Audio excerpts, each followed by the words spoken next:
1970 ये साल था पॉलिटिकल मुद्दों और बड़े बदलाव का, लेकिन इन सब के बीच में एक नाम बहुत पॉपुलर हो रहा था, पेटी हर्स्ट।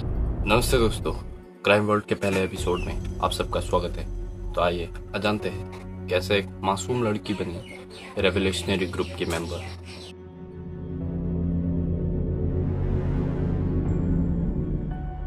नाइनटीन 1954 में जन्म हुआ Patricia Campbell Hearst, known as Patty Hearst, एक अमेरिका के अमीर घर में पैदा हुई लड़की। उनके grandfather William Randolph Hearst America में 20th सेंचुरी के बहुत बड़े न्यूज़पेपर पब्लिशर और हर्स्ट कॉरपोरेशन के फाउंडर थे। हर्स्ट कॉरपोरेशन जो आगे जाकर यूनाइटेड स्टेट की बहुत बड़ी मीडिया कंपनी बनी।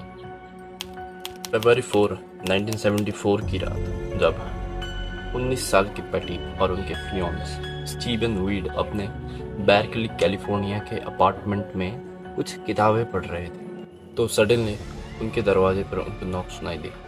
तो स्टीवन उठ के जाने लगे, तो दरवाज़ा खोल के देखा उन्होंने एक औरत उनसे कुछ मदद मांग रही थी। तो जैसे उनसे कुछ बातें करने लगे स्टीव, पीछे से कुछ आदमी आए और उनको सडन अटैक करने लगे।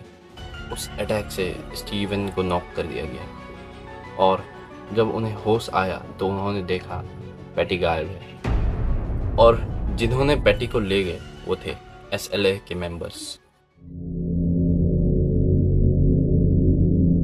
SLA यानी द सिम्बियोनिस्ट लिबरेशन आर्मी था एक रेडिकल मिलिटेंट ग्रुप, तो जैसे कि आप मान सकते हो कार्टेल, एक टेररिस्ट ग्रुप टाइप, जिनका काम था रॉबरी, किडनैपिंग, बॉम्बिंग एक्सेट्रा। उनको पैटी एक अटेंशन गेन करने का सोर्स दिखी क्योंकि उनके ग्रैंडफादर उस समय के बहुत पॉपुलर आदमी थे। पैटी को किडनैप करने के कुछ दिन बाद SLA ने अपनी डिमांड रखी कि पैटी के फैमिली, द हर्स्ट फैमिली, गरीबों में $70 मिलियन का खाना डोनेट करे। तो हर्स्ट फैमिली कुछ न कुछ करके गरीबों में $2 मिलियन तक का खाना बांट देती है पीपल इन नीड प्रोग्राम के तहत। अगर हम देखें तो हर्स्ट फैमिली के लिए $70 मिलियन उतनी भी कुछ बड़ी बात नहीं थी, लेकिन $70 million it's a very big amount.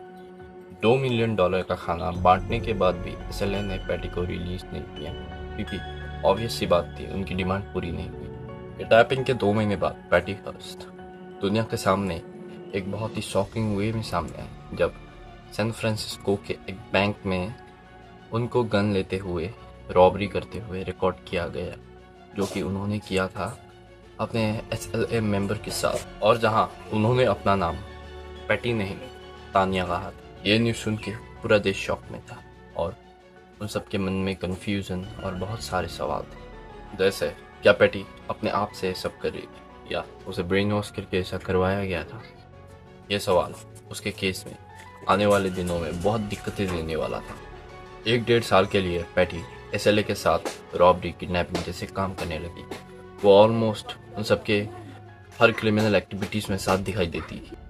उसी दौरान FBI ने पैटी को पकड़ने के लिए बहुत बड़ी तलाशी जारी करी और सितंबर 18, 1975 को सैन फ्रांसिस्को में पैटी फाइनली पकड़ी गई।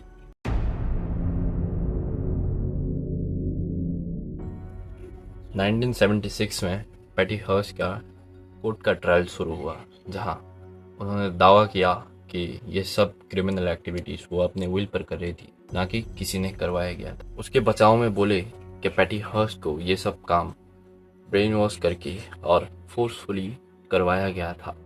इतना सब विवाद होने के बाद पैटी को अपराधी घोषित कर दिया गया चोरी और किडनैपिंग के केस के तहत और 7 साल की सजा सुनाई गई।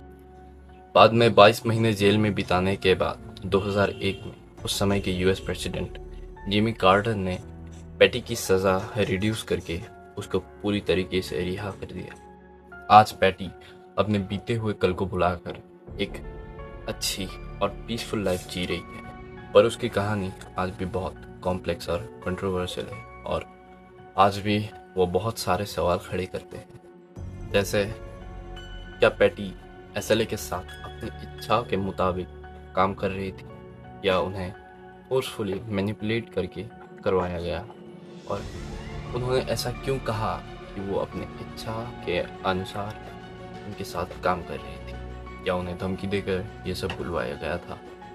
No one nose.